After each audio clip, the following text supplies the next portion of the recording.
Hello friends, నేను ఈ వీడియోలో వచ్చేసి వాషింగ్ మిషన్ అనేది యూస్ చేసినప్పుడు ఎటువంటి ప్రికాషన్స్ తీసుకోవాలో అవి నేను కొంచెం చెప్తాను. అంటే మిస్టేక్స్ చేయకుండా వాడుకుంటే మనకి వాషింగ్ మిషన్ వర్కింగ్ అనేది బాగుంటుంది కదా. సో అందుకు ఈ వాషింగ్ మిషన్ అనేది యూస్ చేయటం చాలా అంటే చాలా ఈజీ.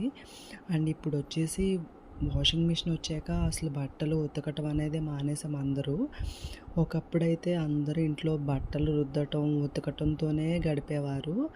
సో వాషింగ్ మిషన్ ఈ దుస్తుల్ని వాషింగ్ మిషన్లో వేసి స్విచ్ చేస్తే చాలు మనకు బట్టలు అనేది ఉతికేస్తుంది. సో వాషింగ్ మిషన్ వల్ల దుస్తులు ఉతకడం అనేది కొన్ని మినిట్స్ అంటే చాలా తక్కువ టైంలో అయిపోతుంది.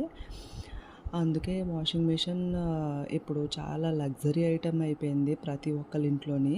సో వాషింగ్ మిషన్ ఉపయోగించడం అనేది అస్సలు కష్టమైన పని కాదు. కానీ అది వాడేటప్పుడు ఏంటంటే మనకు తెలియకుండానే కొన్ని తప్పులు చేసేస్తుంటాం.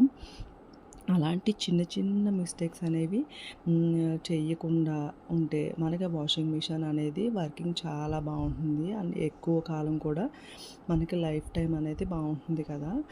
సో అందుకు చిన్న చిన్న ప్రికాషన్స్ అనేవి తీసుకోండి. ఇప్పుడు దాంట్లో ఫస్ట్ది వచ్చేసి ఈ వాషింగ్ మిషన్లో ఒకేసారి ఎక్కువ బట్టలు అయితే వేయకూడదు. ఇప్పుడు వారంలో ఒకే రోజు ఉతికేద్దాం కదా అని అన్ని బట్టలు ఒకే రోజు పెట్టుకుంటారు. సో అలా ఒకే రోజు ఉతకాలన్నా సరే ఎవ్రీ వాషింగ్ మిషన్కి ఒక కెపాసిటీ అనేది ఉంటుంది. సో ఆ కెపాసిటీ బట్టి బట్టలు అనేది డివైడ్ చేసుకుని ఒక 2-3 సార్లు వేసుకోండి. ఇది అలా ఒకేసారి ఎక్కువ అమౌంట్లో బట్టలు వేసేస్తే ఎక్కువ ప్రెషర్ తీసేసుకుని దానిపై లోడ్ ఎక్కువ పడిపోతుంది. సో మెషిన్ అనేది ఈజీగా పాడైపోతుంది. అండ్ సెకండ్ది వచ్చేసి వాషింగ్ మిషన్ అనేది ఒక సరైన ప్లేస్లో పెట్టుకోవాలి. అంటే ఈ వాషింగ్ మిషన్ బట్టలు ఉతికేటప్పుడు ఎప్పుడూ ఒక ప్లెయిన్ సర్ఫేస్ మీద ఉండాలి. చాలామంది అంటే ప్లెయిన్ సర్ఫేస్ ఉండదు, అది ఏటవాలుగా అయి ఉంటుంది కదా, దాని మీద పెట్టేస్తారు. అలా ఎగుడు దిగుడుగా ఇలా పెట్టి వాడితే మెషిన్ మీద అంటే ఎక్కువ ప్రెషర్ పడిపోతుంది. సో అలా మెషిన్ ప్రెషర్ పడి షేక్ అవ్వటం వల్ల అనేది దెబ్బతినే ప్రమాదం అయితే ఉంది. సో అంతేకాకుండా మెషిన్లో బట్టలు ఉతికిన తర్వాత ఆ తడి బట్టలు ఎక్కువసేపు మెషిన్లో ఉంచి అలవాటు కొందరికి ఉంటుంది. ఇది కూడా వాషింగ్ మిషన్ని కంపల్సరీ డ్యామేజ్ అయితే చేస్తుంది. సో వాషింగ్ మిషన్లో బట్టలు ఉతికేటప్పుడు ఒకేసారి ఎక్కువ డిటర్జెంట్లు కూడా వాడకూడదు. ఇప్పుడు మనం లిక్విడ్స్ అవి చూసారా, చాలా ఎక్కువ వాడేసామనుకోండి, అది ఏంటంటే వాటర్లో అది డిజాల్వ్ అవ్వకుండా కొంచెం మెషిన్లోనే ఉండిపోయి అక్కడ గడ్డ కట్టేస్తుంది. దీనివల్ల వాషింగ్ మిషన్ అనేది మోటార్ అనేది జామ్ అయిపోతూ ఉంటుంది. సో దీనికి అది మళ్ళీ మనం రిపేర్ చేయించుకోవడానికి చాలా ఖర్చు అయితే అవుతుంది.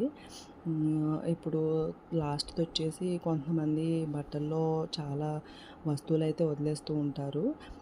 అవి మనం తీయకుండా మెషిన్లోనే వేసేస్తూ ఉంటాం. అలా ప్యాంట్లో కాయిన్స్, పిన్స్, టూత్ పిక్స్ ఇలాంటివన్నీ ఉంచేస్తాం. సో అవి వాషింగ్ మెషిన్ని ఇంటర్నల్ పార్ట్స్ ఉంటాయి కదా, సో అదే మన కాయిల్ ఇవన్నీ ఉంటాయి కదా, డ్రమ్ము ఇవన్నీ కూడా పాడు చేసేస్తాయి. సో కాబట్టి వాషింగ్ మిషన్లో బట్టలు వేసే ముందు జస్ట్ జేబులన్నీ చెక్ చేసుకునే వేసుకోవాలి.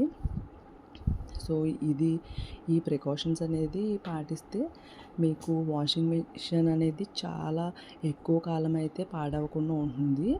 సో ఈ ఇన్ఫర్మేషన్ మీకు నచ్చినట్లయితే మీరు మీ ఫ్రెండ్స్కి అందరికీ ఇన్ఫర్మేషన్ అయితే షేర్ చేయండి. So please like, share and subscribe to our channel. Thank you friends.